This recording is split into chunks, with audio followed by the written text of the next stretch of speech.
Tudo bom, gente? Aqui quem fala é Pablo Camargo. Vamos fazer agora uma aula sobre política de investimento individual, ou IPS, Investment Policy Statement, tá? A sigla disso em inglês, que nada mais é do que um documento que serve para nortear as ações, tá? Do gestor de recursos, tá?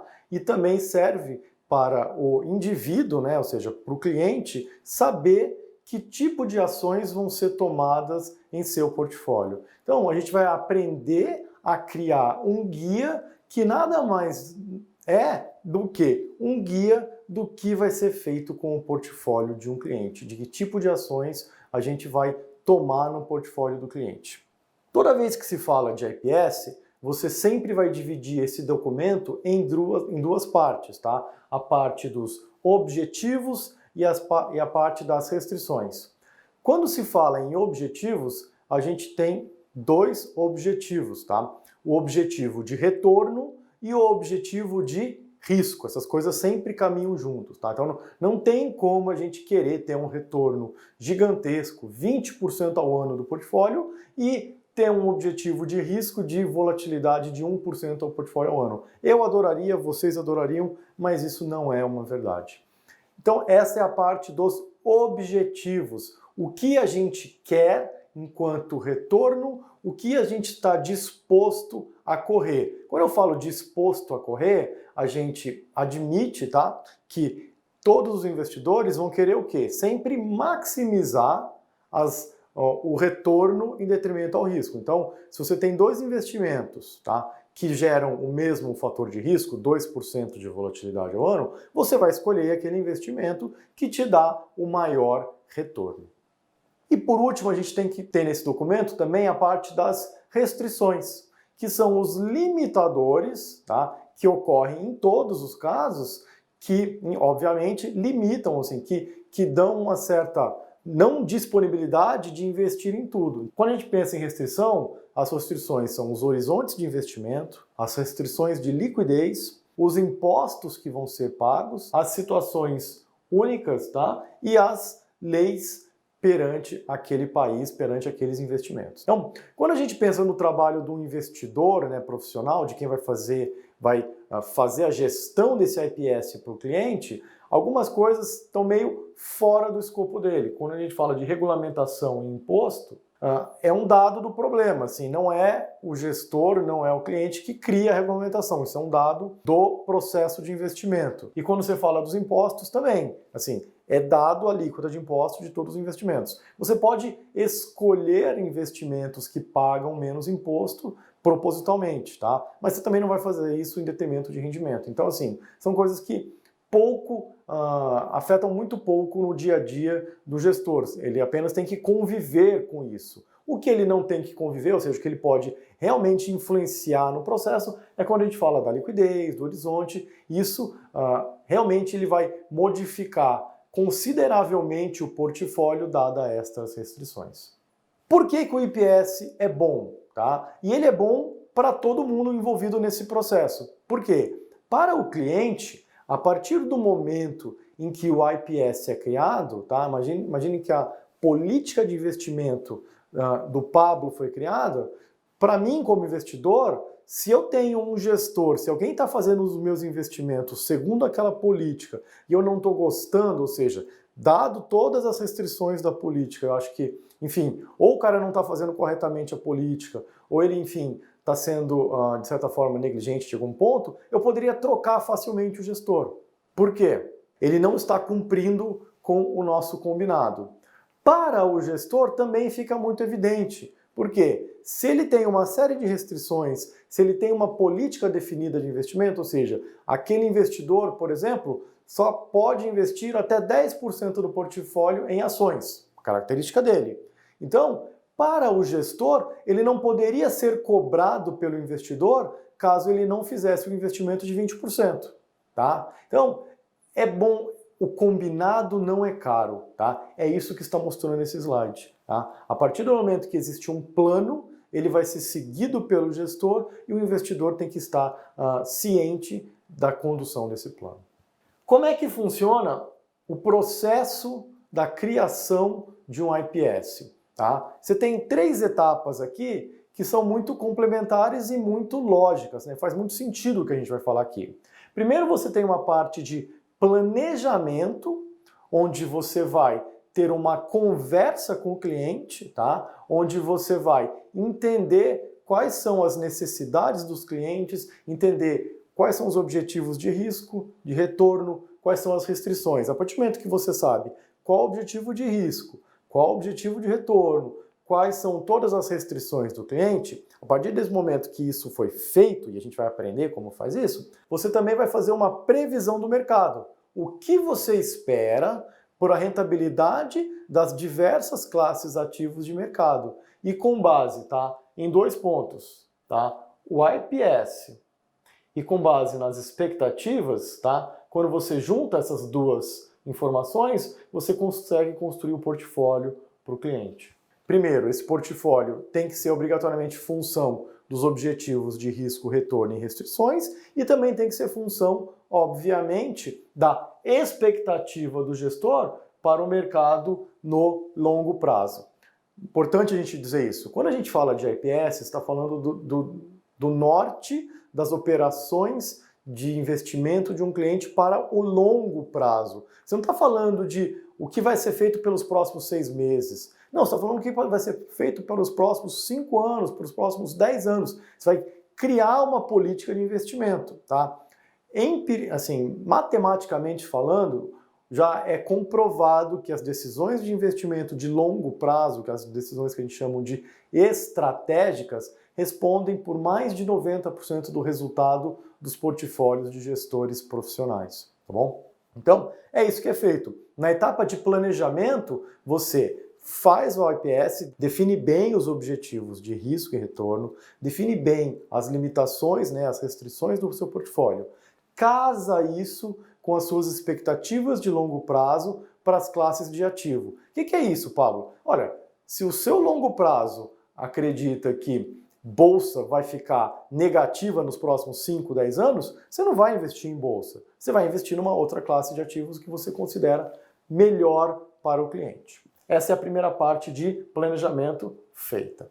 A execução. A execução é a construção propriamente dita do portfólio, tá? Você já definiu o quanto, quais são os limites, enfim, você já está com o plano organizado. Aqui é a execução desse plano, é a compra dos ativos, é a montagem do portfólio, tá?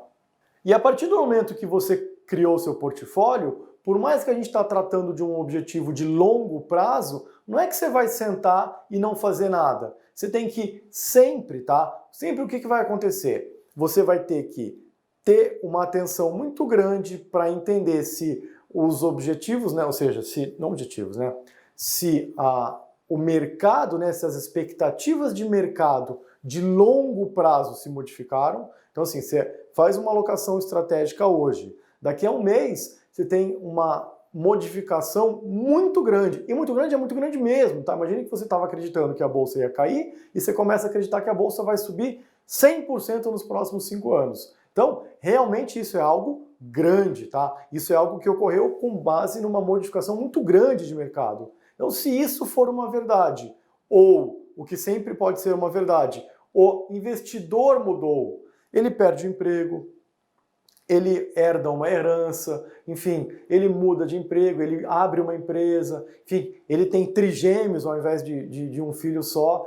Qualquer situação que muda, tá, a vida, por assim dizer, do investidor pessoa física, isso também deveria levar a uma realimentação, onde vamos olhar os planos que foram feitos para o longo prazo e vamos fazer os ajustes necessários. A modificação da vida do investidor ou da modificação substancial do mercado. Quando eu falo substancial, se é uma modificação, poxa, a bolsa vai subir 20%, você acreditava nisso? Não, agora eu acho que a bolsa vai subir 22% durante um ano. Isso não faz diferença, tá? Não é disso que a gente está tratando aqui. Para a gente definir, tá, os objetivos de retorno e os objetivos de risco, a gente tem que entender quem é o nosso cliente. Entender quem é o nosso cliente vai levar a gente a tomar melhores decisões de investimento para ele. Como assim, Pablo? Bem simples, tá? Se a gente trata de um cliente que durante o seu a maior parte da vida teve que assumir riscos para criar riqueza, tá? Ou seja, é um cara que foi um empreendedor, é um cara que, enfim, teve mudanças corretas de emprego e conseguiu ganhar muito dinheiro. Enfim, um cara que tomou risco para gerar riqueza, ele obrigatoriamente ele vai entender o investimento do portfólio dele de uma maneira muito diferente de quem foi passivo, ou seja, quem herdou uma quantia em dinheiro ou de quem, por exemplo, durante a vida inteira foi um grande poupador, não fez grandes tacadas em termos de mercado e poupou durante a vida inteira. Então, essa pessoa, com certeza, vai ter uma aversão ao risco maior do que o primeiro exemplo que a gente criou aqui, de uma pessoa que criou a riqueza por si só. Então, a fonte de riqueza, tá? Como o dinheiro veio é importante. Se o dinheiro foi criado pelo próprio cliente, ele vai tolerar risco, ele vai entender os investimentos de uma maneira. Se ele herdou ou ele foi passivo na acumulação dessa riqueza, ele vai entender risco de uma maneira completamente oposta. Os estágios de vida. E aqui a gente tem uma regra muito simples, tá? Quanto mais próximo você tiver do fim da sua vida, por assim dizer, quanto mais com a idade mais avantajada você tiver, é mais fácil que o investidor tenha menos tolerância ao risco, tá? Então o que acontece? Quanto menor o horizonte de investimento, o investidor vai ter menos propensão a tomar risco, por um motivo simples, tá? Ele não vai ter tempo hábil, caso haja um revés muito grande no seu portfólio, para reaver esse dinheiro. Então, é simples. Você está no início da sua vida, tá? O que a gente chama de fundação do seu patrimônio, ou seja, você está criando o seu patrimônio. Nesse estágio de vida, você tem uma grande propensão a tolerar risco por um motivo simples. Qualquer coisa que der errado, e mesmo que dê muito errado no curto prazo, você vai ter um longo prazo para reaver esse dinheiro, e isso é muito importante. A fase que a gente chama de acúmulo, a pessoa já tem uma estabilidade maior financeira, enfim, ele está começando a construir um patrimônio de uma maneira mais fácil, tá? Então assim, na fundação é o começo, é onde a pessoa tem mais que investir em capital intelectual, se tornar uma pessoa desejada pelo mercado para poder, numa fase futura, né, de acúmulo, conseguir ter um ganho expressivo em seu portfólio, né, em sua renda, por assim dizer, né, ter um ganho grande de renda para poder criar seu portfólio. A parte de manutenção é uma fase da vida onde já não tem mais um aumento no salário, enfim, ele está mais mantendo o padrão de vida, ele já construiu um padrão de vida, tá? E ele tem apenas que manter esse padrão e a partir de uma certa idade ele pode começar a distribuir todo o portfólio que foi gerado, foi acumulado ao longo da sua vida. Só resumindo, você tem um relacionamento direto, né? Quanto maior o horizonte de tempo, maior a propensão a tomar risco. E você tem algumas regras, que a gente chama de regras de ouro, né? O quanto cada pessoa deveria investir, por exemplo, em ação. É 100 menos a idade. Então, se você é uma pessoa com 50 anos, você deveria ter um portfólio de 50% em ações. E por aí vai. Tá? 40 anos, 60%. Isso aqui é uma regra que funciona bem nos Estados Unidos, pelo motivo de que lá você tem uma taxa de juros muito baixa há muito tempo. Aqui no Brasil, onde a gente está começando a vivenciar esse momento, talvez essa regra comece a ser mais utilizada. Tá? Bom, isso aqui não funciona bem com investidores muito afluentes. Se o cara tem muito dinheiro, talvez isso não seja uma verdade. Idade. Como que a idade afeta as decisões de investimento de um IPS, né, de uma política de investimento individual? Quanto maior a idade, ou seja, menor é o prazo que a pessoa vai ter caso haja um revés e menor é o risco que ela está disposta a correr. A idade é só uma outra maneira da gente enxergar o horizonte de tempo. Tem só uma coisinha que a gente vai falar adiante, que é que o horizonte de tempo não necessariamente é no fim da vida da pessoa. Você pode criar um portfólio, por exemplo, que você já tenha como objetivo passar para os netos, ou seja, ou fazer uma doação depois que você morre. Então, ou seja, você pode ter um horizonte de tempo que ele é maior do que a sua própria vida se o objetivo do seu portfólio não for terminar quando você se ausenta do mundo, e sim continuar mesmo depois dessa data. Bom, para a gente começar a criar a nossa política de investimentos, é óbvio, tá, que a quantidade de dinheiro e a idade do cliente pesam na alocação que a gente vai fazer. Mas, mais importante que isso é o peso que se dá em cada classe de ativos. Então, é isso que vai fazer diferença no seu portfólio. Se você cria um portfólio que você tem 90% em ações, 2% em caixa, né? 4% em renda fixa e 4% em moedas, por exemplo, esse portfólio vai se comportar de uma maneira totalmente diferente de um portfólio que é 90% de renda fixa e 10% em ação. Então, no fim das contas, ok, a quantidade de dinheiro pode afetar, a idade afeta, mas o que vai dar a diferença no retorno do seu portfólio é o próprio portfólio em si, em que ativos que você alocou. Então aqui você tem uma alocação muito diferente da de baixo e você vai ter um retorno muito diferente do de baixo. Tolerância de risco. Continuamos ainda estamos falando de objetivos, né, de retorno e de risco.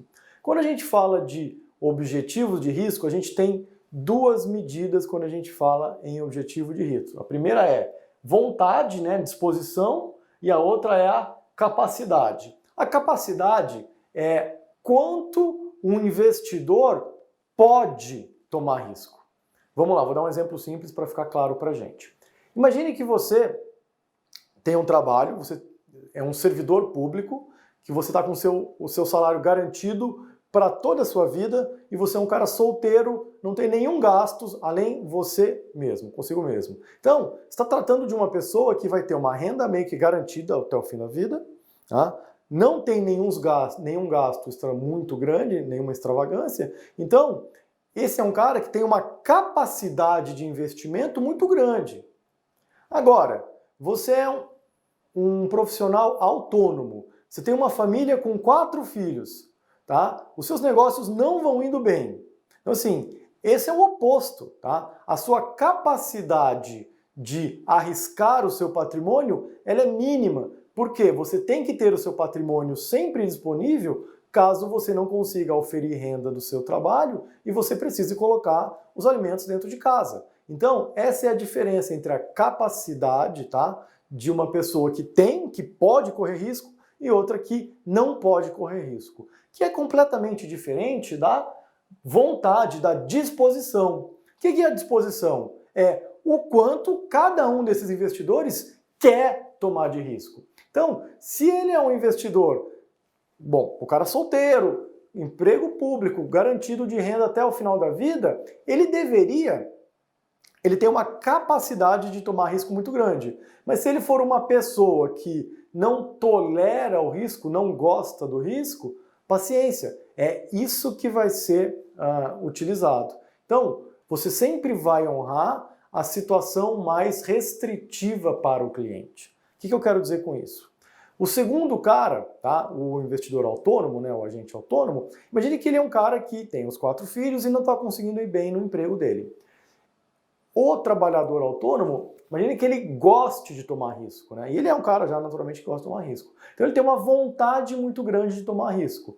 Apesar da vontade ser grande de tomar risco, como a capacidade não é grande, você, tá, como investidor do dinheiro dele, você vai ter que honrar a capacidade. Então, é simples, tá? Então quando a gente fala de tolerância total de risco, é o menor valor entre a capacidade e a disposição de cada um dos investidores. O que é a tolerância total de risco? É a mistura da capacidade com a vontade. E essa mistura, ela sempre vai ter que dar como resultado o resultado da maior restrição possível. Ou a maior restrição é dada pelo portfólio, ou seja, pelo cliente, pela capacidade, ou a maior restrição é dada pela cabeça do cliente, pela vontade de não tomar risco. Então, é isso. Obviamente, tá? Você tem uma relação aqui de quanto maior a carteira do cliente, maior a capacidade que ele tem de investimento. Não necessariamente ele vai ter riscos grandes, porque se a vontade dele investir, tomar risco é baixa, então você vai ter que honrar isso, tá? Outras restrições que vão afetar o risco, né? Se você tem uma necessidade alta de liquidez, o que é isso? Se você precisa de dinheiro em caixa para honrar qualquer tipo de pagamento, seja ele consistente, pagamento mensal ou algum pagamento extraordinário que vai ocorrer no curto prazo, então a sua capacidade de tomar risco naturalmente cai.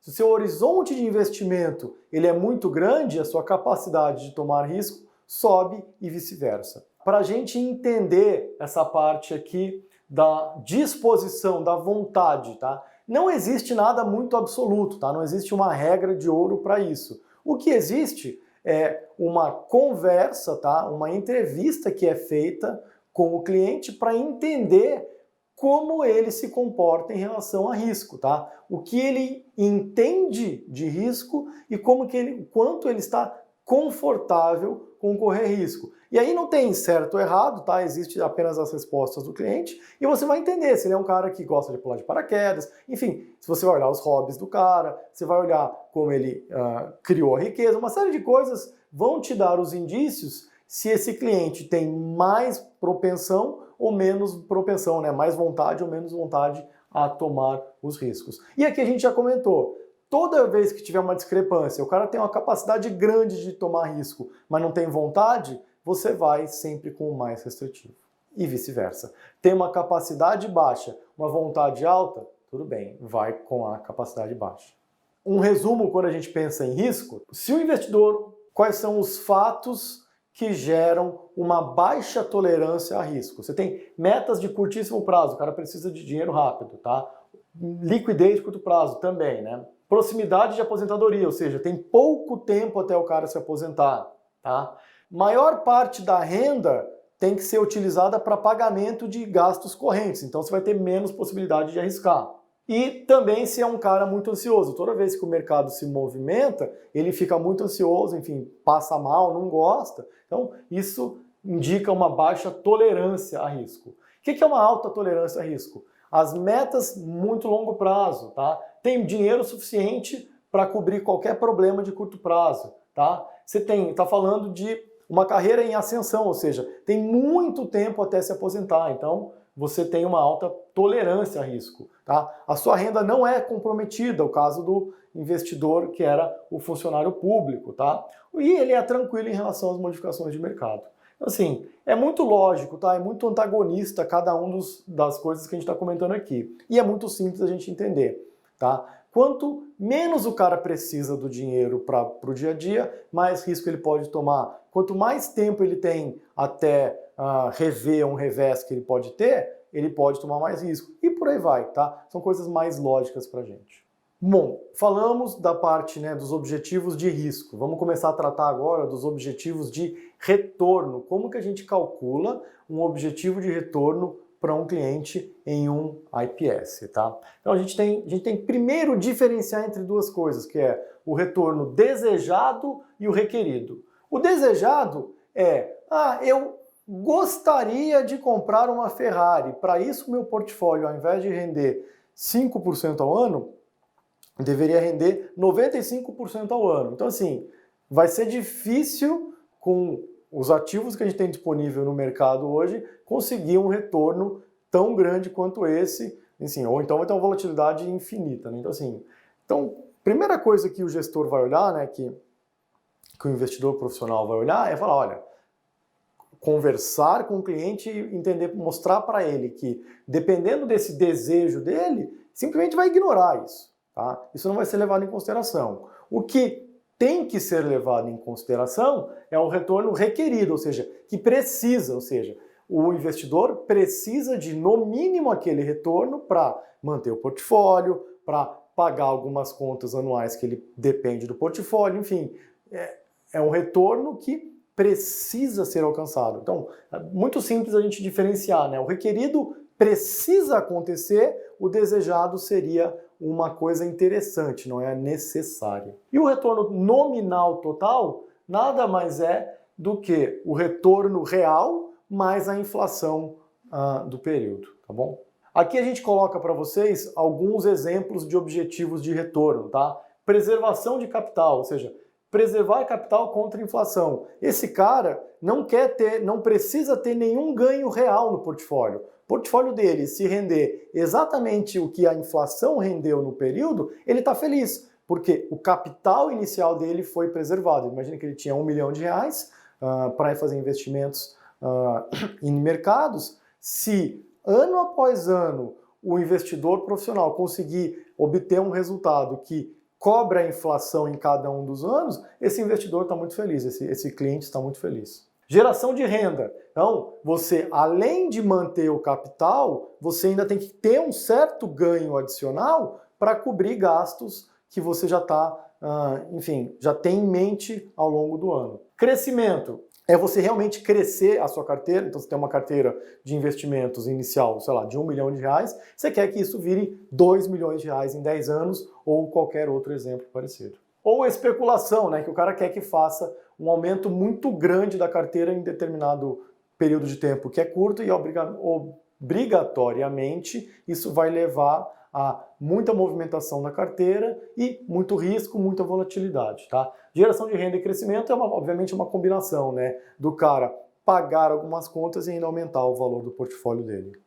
O retorno requerido, que é o que realmente interessa, que é o que a gente tem que buscar para o cliente ficar satisfeito, é feito de uma maneira bem simples. Você tem divisão entre dois elementos, que é o ganho de capital, o crescimento, ou seja, a quantidade de dinheiro que você tem que fazer com que o patrimônio cresça, tá? Ou seja, para ou gastar com renda, ou enfim, ou crescer tudo. Então, assim, é uma quantidade financeira que tem que ser dada por ano para o portfólio crescer e também necessidade de liquidez. Parte desse dinheiro vai ser utilizado para pagamento de despesas correntes. Então, vamos lá. Então, imagine que você tenha um portfólio que tenha como retorno requerido 5%, sendo que desses 5%, 4% vão ser crescimento e 1% é para satisfazer os pagamentos ao longo do ano. Isso é uma maneira de fazer. Para a gente calcular esse retorno requerido,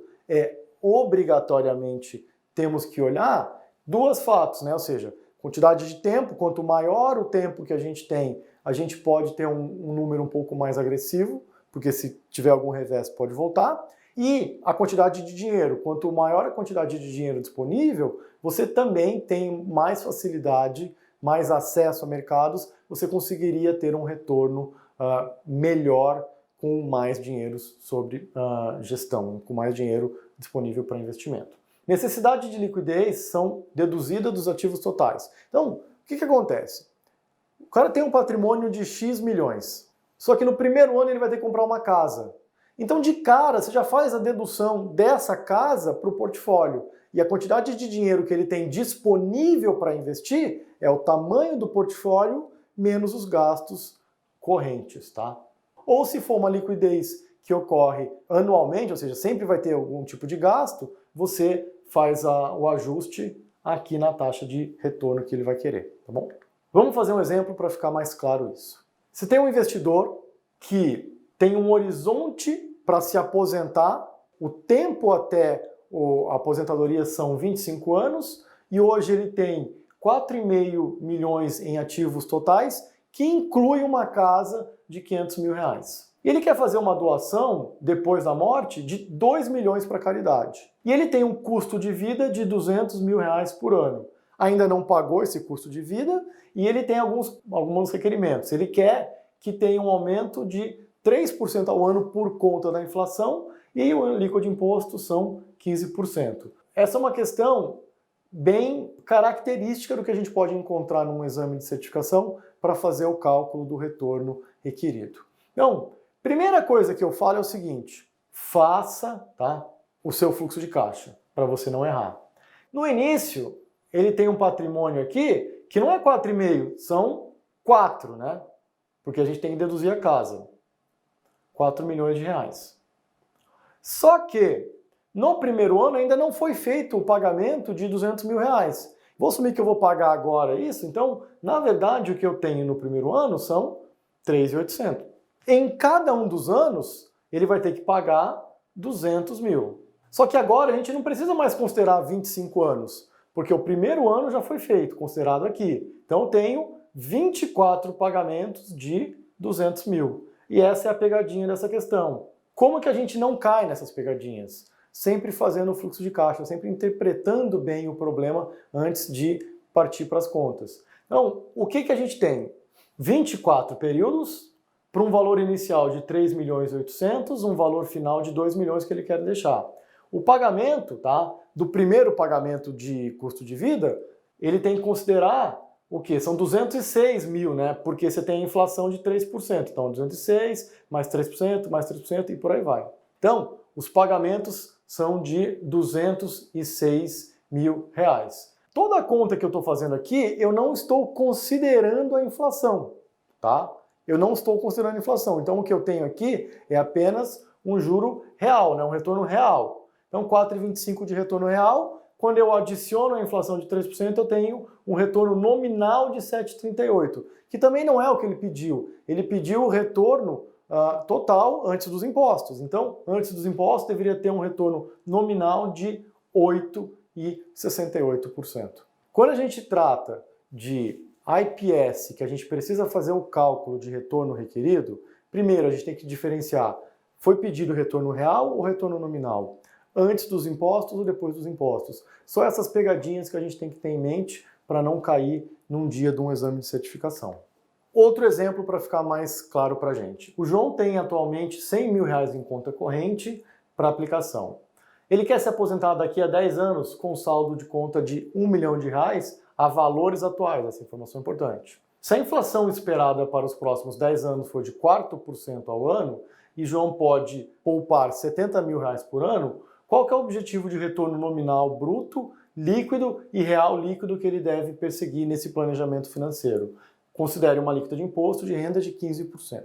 Então, tem-se, né, 100 mil reais agora, a cada final de ano pode colocar 70 mil para ter um vencimento de 1 milhão. Quando a gente faz esse cálculo, o que a gente tem? A gente tem a rentabilidade real, porque a gente está ignorando o efeito inflação, tá? Por isso que ele falou, a valores atuais. Quando a gente faz esse cálculo, valor presente menos 100 mil, valor de pagamentos anuais de menos 70 mil, valor final de 1 milhão, 10 anos, né, que ele colocou. Quando a gente faz esse cálculo, 4,22% ao ano é a taxa de juros real, porque a gente não está considerando o efeito de inflação. Então ele falou assim, ó, 1 milhão de reais a valores atuais, tá bom? Então, calculamos o retorno real líquido dele. Não é o que a gente quer. O retorno, quer dizer, já é esse primeiro ponto foi respondido. Retorno nominal líquido, a gente vai ter que adicionar esse 4,22% à inflação. Então, vale 8,39% o retorno nominal líquido. E se a gente adiciona o imposto de renda, o retorno bruto é 9,87%. Então, você tem o retorno real de 4,22, adicionou a inflação, tem o retorno nominal de 8,39, adicionou o imposto de renda, tem o retorno nominal bruto de 9,87%.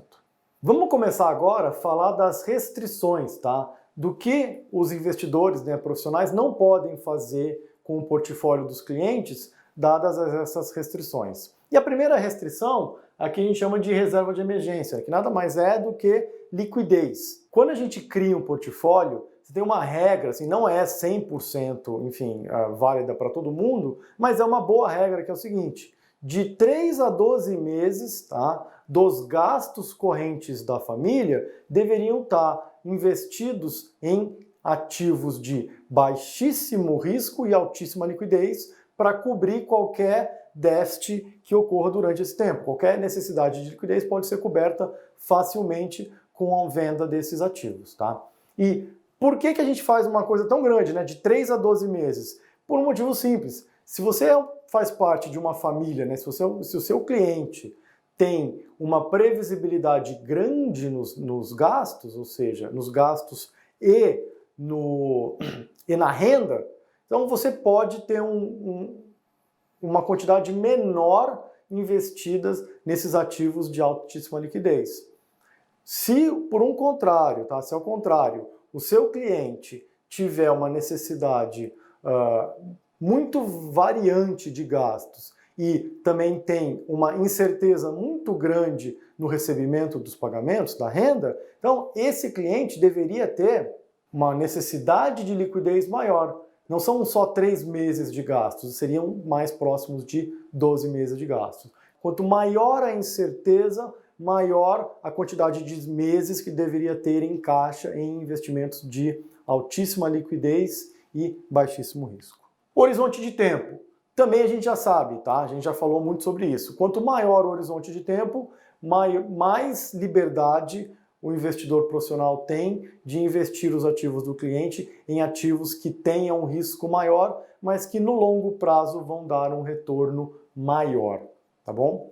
Uma coisa só que é importante, tá? A grande maioria dos horizontes de investimento que a gente chama de bifásico, tá? Então, você tem um primeiro movimento, né, um primeiro momento onde o investidor ele tem um trabalho, ele ganha renda e por isso você tem uma certa liberdade na condução do portfólio, e uma segunda fase onde ele vai apenas viver desse portfólio e aí você tem uma restrição maior no que investir por conta de um prazo menor caso algo dê errado. Esse aqui é o mais comum, tá? Antes e depois da aposentadoria. Mas você poderia ter um horizonte de investimento que passa dessa fase, por exemplo. Ele vai ter uma terceira fase, que é após a morte, tá? Ele queira fazer algum tipo de doação. Então você poderia ter, no limite, um portfólio infinito, que tem um horizonte de infinito. O cara quer, eu quero perpetuar esse valor financeiro. Então você tem um horizonte de tempo infinito. Os impostos. Só são importantes a gente ter certeza se uma questão cobra, olha, retorno requerido antes ou depois do imposto, para a gente calcular corretamente, e o investidor profissional vai ter que fazer a gestão do portfólio da melhor maneira para minimizar o pagamento de imposto de uma maneira legal. Então, assim, comprar ativos, não ficar girando muito a carteira e pagar imposto, ou então escolher ativos que tenham um pagamento de imposto minimizado, tá? Então, só isso, não tem muito o que fazer. Dada todas as restrições, tá? Ele vai escolher uma carteira de ativos que pague o menor número de imposto, a menor alíquota de imposto, né, e vezes de imposto possível, tá? E a liquidez, já comentamos, tá? De outras formas, mas já comentamos. Quanto maior a necessidade de liquidez, ou seja, quanto maior a necessidade de possuir dinheiro para cobrir os gastos correntes, tá? Mais restrição, mais restrito vai ser o portfólio que esse investidor profissional pode investir. Então, assim, se o seu cliente precisa de muito dinheiro daqui a 6 meses, então uma grande parte do portfólio vai ter que ser comprometida em não investir em ativos de longo prazo para ficar no curto prazo e conseguir gerar a caixa suficiente para satisfazer essa liquidez. Circunstâncias únicas, isso aqui é importante. Você está fazendo a gestão para um investidor e cada investidor tem as suas necessidades especiais. Então, se o seu investidor fala, olha, eu não quero ter um portfólio que invista em ações que não são socialmente responsáveis, então é seu trabalho como investidor profissional honrar isso e não investir em empresas que não são socialmente responsáveis. Mas isso é um caso a caso, por isso que ele chama de circunstância única. Isso é uma informação que você recebe do seu cliente, tá? E você vai ter que agir de acordo com esse portfólio, de acordo com essa informação.